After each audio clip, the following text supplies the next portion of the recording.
sapi Madura.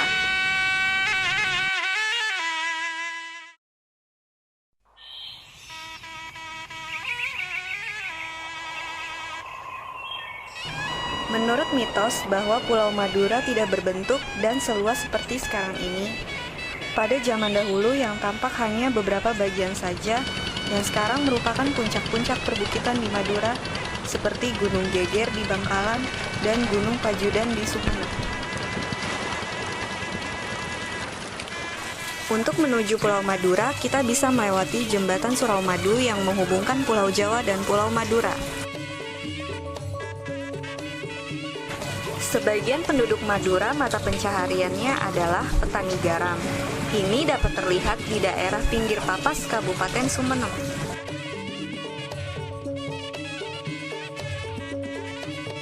Suku Madura termasuk suku bangsa yang taat dengan agamanya. Ini terbukti dengan penampilan kesehariannya, serta sebuah masjid peninggalan kerajaan yaitu Masjid Jami yang berada di jantung kota Sumeneb. Karapan sapi Madura.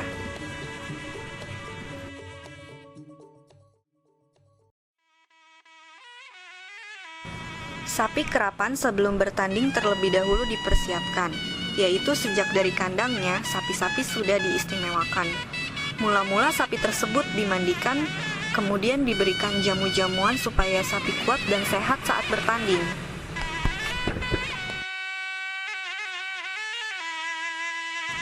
Salah satu contohnya adalah menurut kepercayaan rakyat Madura, Raja Sapi ada di Pulau Sapudi yang terletak di sebelah timur Pulau Madura. Arah timur dianggap memberi berkah.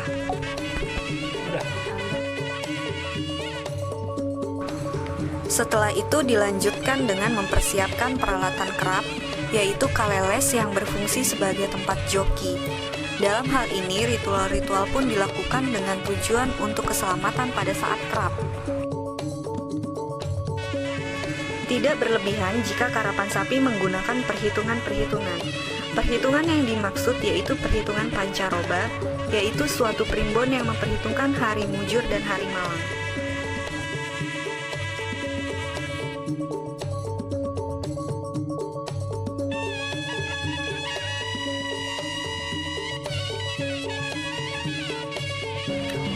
Setelah rangkaian ritual dilaksanakan, kemudian sapi-sapi dibawa ke tempat karapan berlangsung.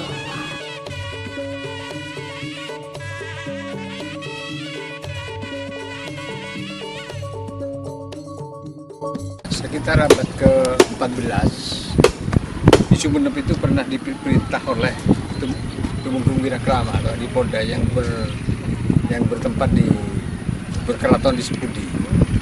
Nah, di sana rupanya banyak sapi. Dengan demikian, Adipolda mengupayakan bagaimana caranya sapi-sapi itu agar populasinya terbaik. Maka di sana diadakan cara perawatan secara sempurna sesuai dengan apa yang dimiliki oleh beliau. Pada abad ke-15 di Sumeneb itu, di dalam pemerintahan Pangeran Lorwetan ada seorang ulama dari Kudus ya. Nah, jadi Sunan Kudus itu punya putra Panembahan Pakaos, dan Panembahan Pakaos itu punya putra 12 yang nomor 9 namanya Pangeran Katandur. Sayyidina Ahmadul Baidawi, Pangeran Katandur. Beliau melihat dengan adanya populasi sapi di Sumeneb ini sangat bagus, maka beliau dan yang dibuat bajak sawah itu hanya sapi-sapi betina. Nah, dengan demikian banyak sapi jantan yang disembelih. Maka dengan demikian mereka diajari bagaimana caranya sapi-sapi itu tidak disembelih, dan diadakan suatu perlombaan hampir masa penghujan, yaitu perlombaan sapi jantan. Perlombaannya seperti apa? Perlombaan ya sapi jantan itu dua-dua itu diadu bersama lawannya juga satu pasang, itu bersama lawan-lawannya juga satu pasang. Mana yang lebih cepat, itu mana yang lebih cepat, maka itu yang lebih menang, yang dikatakan pemenang. Dan pemenangnya waktu itu, karapan sapi itu adalah siapa yang menang maka diberi hadiah, sawahnya akan dikerjakan bersama-sama oleh yang kalah. sebagai hadiah dan daripada perlombaan karapan sapi tersebut.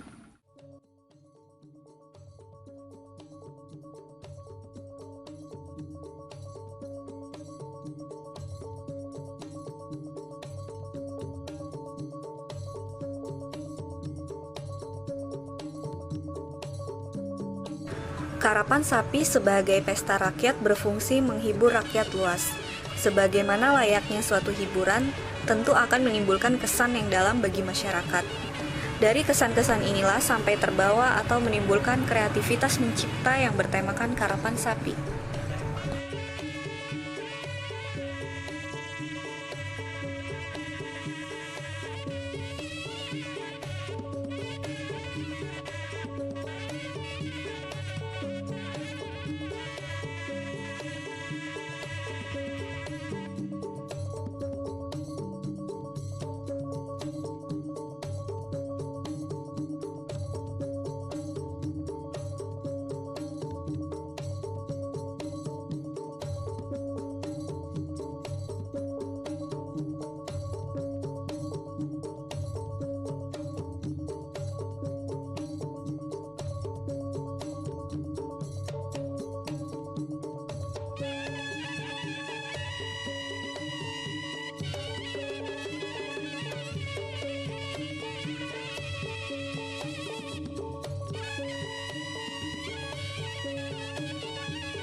Menjelang sore hari, pemenang karapan sapi sudah bisa mendapatkan hadiah dari pertandingan tersebut.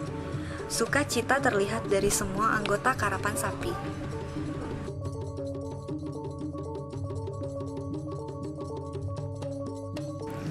Setelah selesai, sapi-sapi pun diarak pulang dengan iringan musik saronen yang sangat merdu. Dan demikian saya memang mengharapkan terhadap generasi penerus bagaimana kita agar mencintai budaya kita, nah, karena apapun dan bagaimanapun itu mempunyai nilai plus di mata nasional maupun internasional.